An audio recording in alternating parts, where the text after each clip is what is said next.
आदरणीय जमी पर बैठे जमींदारों, चेयर पर बैठे चेयरमैन साहबों, गद्दी पे धरे गद्दी के गद्दारों, बाबा आपके चरणों में मेरा प्रणाम। मैं बहुत दूर से हारा थका आया, शांत बैठा था।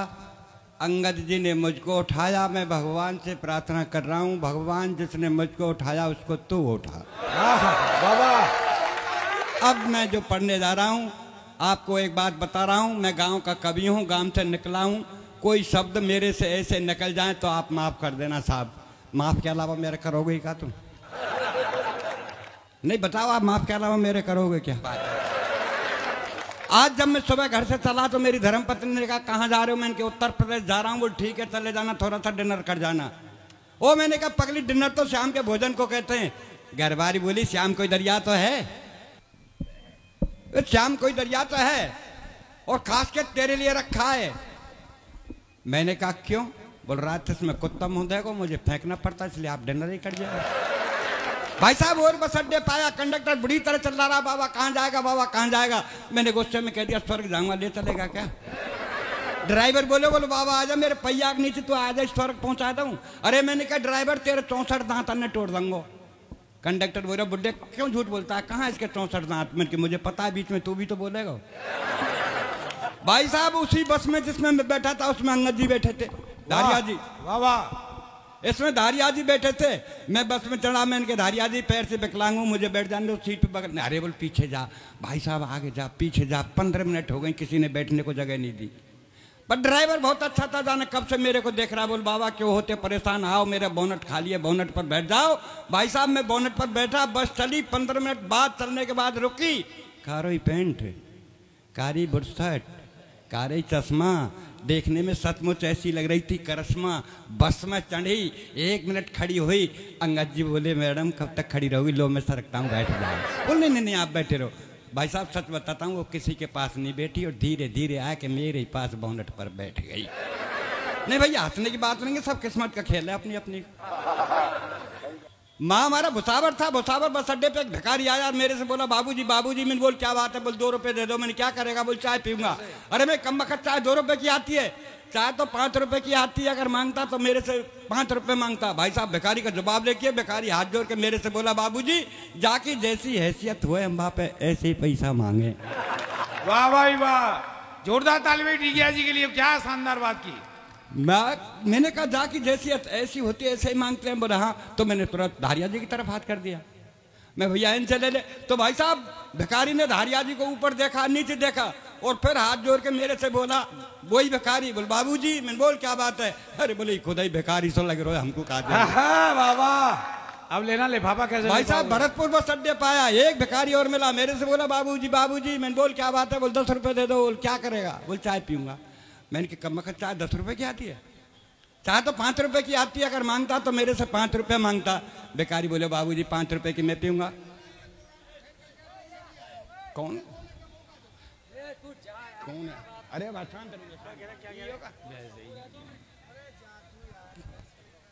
मैंने कहा भिखारी से, देखो जी ज्वार में घोड़ार गांव में मोड़ा एक हाथ मिलते ही रहते थे अपन को। भिखारी से कहा मैं कि भाई साहब चाय 10 रुपए की आती है, चाय तो 5 रुपए की आती है, अगर तुम्हें लेना तो मेरे से 5 रुपए ले। भाई साहब भिखारी का जवाब देखिए। भिखारी मेरे से बोला बाबूजी 5 रुपए की मैं पीऊंगा, 5 रुपए की मेरी प्रेम का तो पिएगी। अरे मैंने कहा तू भिखारी होकर के प्रेम का रखता है? बोले भाई के चक्कर में भिखारी बनी हो नहीं, मैं तेरी तरह पहले महल में ही रह रहा हूं। और भाई साहब जब मैं ठीक आपकी बस्ती में आया तो मुझे किसी ने नजर उठा करके नहीं देखा। वहां एक डॉक्टर साहब ने देखा। बोले भाई साहब कहाँ के हो? मैं राजस्थान का। कहाँ जा रहे हो? मैंने कब सम्मेलन। बोल कभी हो? मैं हाँ। बोले यार आप कहीं के कभी हो, आप तो बीमार हैं। अरे मैं डॉक्टर साहब मैं बीमार नहीं हूँ। अरे बोल मैं डॉक्टर हूँ, मेरा विश्वास कर, आप में खून नहीं है, खून चेक करा ले। मैं डॉक्टर साहब जब खून नहीं है तो चेक क्या कराऊं? अरे बोला अपना ब्लड प्रेशर चेक करा ले। अरे मैं डॉक्टर साहब जब ब्लड ही नहीं है तो प्रेशर कहाँ से होगा? और ब्लड प्रेशर के बारे में मैं खूब जानता हूँ। जब मैं हाई स्कूल में था मेरा ब्लड हाई था, इंटर किया तो मध्यम रह गया। और जा दिन ते घर वाली आई डॉक्टर साहब आ दिन ते लो चल रहा है। भाई साहब डॉक्टर साहब ने सरंज उठाई, मेरे लगाई, डॉक्टर साहब के पसीना। मैं क्या बात है डॉक्टर साहब? बोले खून नहीं मिला है, मैंने सरंज को तोड़ा। मैं डॉक्टर साहब आपके बजाय हिंदुस्तान के मच्छर अच्छे हैं, जहाँ मुझे काटते हैं वो तुरंत खून निकाल लेते हैं। भाई साहब माफ़ करना, मैं यहाँ के किसी डॉक्टर की रचना नहीं पढ़ रहा हूँ, मैं अपने राजस्थान के उस डॉक्टर की रचना पढ़ रहा हूँ कि मरीज का दाहिना पैर कटना था और डॉक्टर साहब ने बायां पैर काट दिया। ये सत्य घटना है कि एक मरीज की अंतिम चल रही थी घड़ी, एक मरीज की अंतिम चल रही थी घड़ी और डॉक्टरों की भीड़ घेरे खड़ी। तो डॉक्टर साहब मरीज से बोले भैया तेरी अंतिम इच्छा वो तो बता जा। मरीज बोला डॉक्टर साहब मेरी अंतिम यही इच्छा कि मेरी जगह तू मर जा। बाबा मरीज बोला वो डॉक्टर साहब मेरी अंतिम यही इच्छा है कि मेरी जगह तू मर जा। तो डॉक्टर साहब हो गए नाराज। मरीज बोला हजूर आप क्यों होते नाराज, मेरी विनती पे दीजिए ध्यान, आप तो इस कलयुग के साक्षात भगवान। डॉक्टर बोला कैसे? मरीज बोला ऐसे कि चौराहे पर हुई हत्या को तुम आत्महत्या में लिख सकते हैं, चौराहे पर हुई हत्या को तुम आत्महत्या में लिख सकते हैं और दाहिने पैर की जगह आप बाएं पैर को काट सकते हैं। तो क्या डॉक्टर साहब मेरी जगह आप नहीं मर सकते हैं? बाबा वाह, क्या संदेश दिया, क्या क्या व्यंग है। भाई साहब एक कब सम्मेलन सुन ले, मेरी धर्मपत्नी चली गई और सुन के मेरे से आई, बोले तेरी उम्र 60 साल की हो गई, तुम यह हाथ लिखना बंद कर दो। तो मैंने कहा क्या लिखूं? बोल ओज। मैंने कहा बाबरी वही मैं बोझ ना है तो मैं बोझ क्या लिखूंगा? बोल श्रृंगार लेके मैं भगवान ने रंग रूप पहना दिया तो मैं क्या लिखूंगा? तो बोल गीत लेके मैं कोई भी गीत वीत नहीं लिखूंगा। गीतों ने मेरे देश का बंटाढार कर दिया साहब। सच बता रहा हूँ, जब मैं छोटा था मेरा बाबा कहता बेटा गीत गा, तब मैं गीत गाता काना बरसाने में आ जाइयो बुला गई राधा प्यारी। ये छोटे की बात है, जब छोटा था मेरा बाबा कहता गीत गा, तब मैं गीत गाता काना बरसाने में आ जाइयो बुला गई राधा प्यारी। और आज मेरे नातीते कहूँ कि बेटा जरा गीत गाना, तो पता क्या गाता है? सर काले खटिया जाड़ो लगे दाढ़े में बलमा प्यारो लगे। ऐसे से गीत चले था। ये गीत तो ऐसा चलो बोल तू ना मिली तो हम जोगी बन जाएंगे। अरे मैंने के मिल गई तो का कुआं में गिर के मर जाएगा। ये गीत ऐसा चलो बोल तू जहाँ कहीं रहेगी मैं सूंघते सूंघते आ जाऊंगा। कुत्ता है का? ये गीत ऐसे चलो साहब, मैं दिल्ली ते गई पूना, पूना ते गई पटना, माहू ने मिलो सन सजना, यहाँ जावा में आ जाती कितने चाहिए यहाँ से ले जाती। तो साहब अपन गीत वीत नहीं लिखते, अपन तो जो देखते हैं वो लिखते हैं साहब। सुबह सुबह का वक्त, मस्जिद की अजान और मंदिर की झालर कितनी लगती है प्यारी, और चाय का प्याला लेके मेरे चार पाई के पास खड़ी घरवारी। बोली यदि सुनते हो? मैंने कहा सुन रहा हूँ, बहरा नहीं हूँ। बोल क्या कहना है कह दीजिए। बोल मैं कब की खड़ी हूँ, लो चाय पी लीजिए। मैंने कहा सुबह सुबह का वक्त है, राम रहीम का नाम लेने दीजिए, इस चाय को 10 मिनट बाद दीजिए। तो गुस्से में बोली कि 10 मिनट में तो ठंडी हो जाएगी।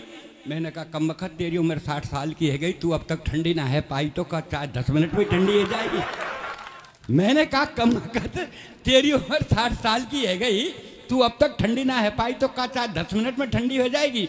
इतनी कहने पर गुस्से में तेज कमरे से बाहर आके बड़े जोर से रोने लगी, भगवान से प्रार्थना करने लगी।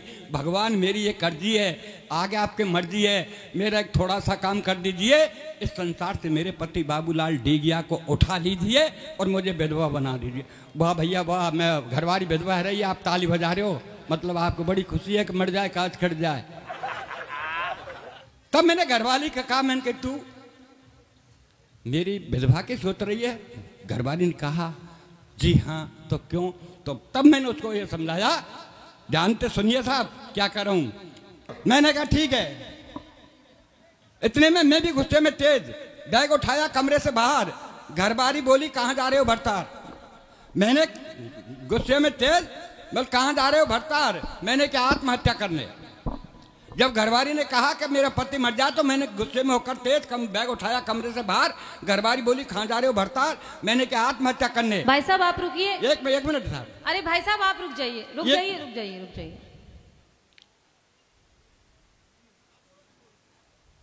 घरवाली ने कहा जब विधवा के, मैंने कहा तो मैं गुस्से में तेज बैग उठाया कमरे से बाहर। घरवाली बोली कहाँ जा रहे हो भरतार? मैंने क्या आत्महत्या करने? बोला आत्महत्या करनी है तो जल्दी कर लीजिए, ये भी आपके हित में होगा, और 4 दिन पीछे मरा तो तेरा दाह संस्कार नहीं होगा। मैं बोला कैसे? घरवाली बोली ऐसे कि मैं देख रही हूँ ये पर्यावरण का सीजन, और जब खाने पकाने को नहीं तो तुझे जलाने को कहाँ से लाऊंगी? ईंधन तुझे जलाने को कहाँ से? अच्छी लगी तो ताली ठोको, जाते आगे और बढ़ा हूँ। अच्छी लगी मैंने कहा तू मेरे ईंधन की फिक्र मत कर, तेरा ध्यान किधर, मैं समझाता हूँ इधर। ठीक मेरे मरने के बाद शमशान घाट जाना और 5 हीटर रख के घर चली आना, बेटे को समझाना, बेटे जाना बटन दबाना, पापा को जला के घर चले आना। बोल ठीक है, तेरे मरने के बाद शमशान घाट जाऊंगी, 5 हीटर रख के चली आऊंगी, बेटे को समझाऊंगी, बेटा जाएगा बटन दबाएगा और तुझे जला के घर चला आएगा। पर तू जलने के बाद पता नहीं स्वर्ग या नरक जाएगा, पर इस महंगाई में जो 5-5 हीटरों का बिल आएगा उसे का तेरा बाप चुकाएगा, उसे का तेरा बाप चुकाएगा। और लीजिए साहब, शनिवार के दिन मेरी और धर्मपत्नी की मुठभेड़ हो गई साहब। शनिवार के रोज मेरी और धर्मपत्नी की मुठभेड़ हो गई, ज्यादा कहा तो रो गई। बोली ए पिया, जब से तेरे घर में पैर दिया तब से दुख पा रही हूं, अब तेरे नारों मैं के जा रही हूं। हम ठहरे सद्दाम हुसैन जो बात पर अड़ गए, और ज्यादा कहा तो सद्दाम की तरह हम भी समर्पित हो गए। मैंने कहा प्राणों के प्यारी तू मैं के मज्जा में मरूंगा, तेरी जितनी डिमांड पूरी करूंगा। बोल मेरी क्या डिमांड पूरी करेगा? हिंदुस्तान के लोग अपनी अपनी पत्नियों को हिंदुस्तान घुमाते हैं, आप हमें कहीं नहीं ले जाते, हमें तो किसी जंगल की सैर करा दे।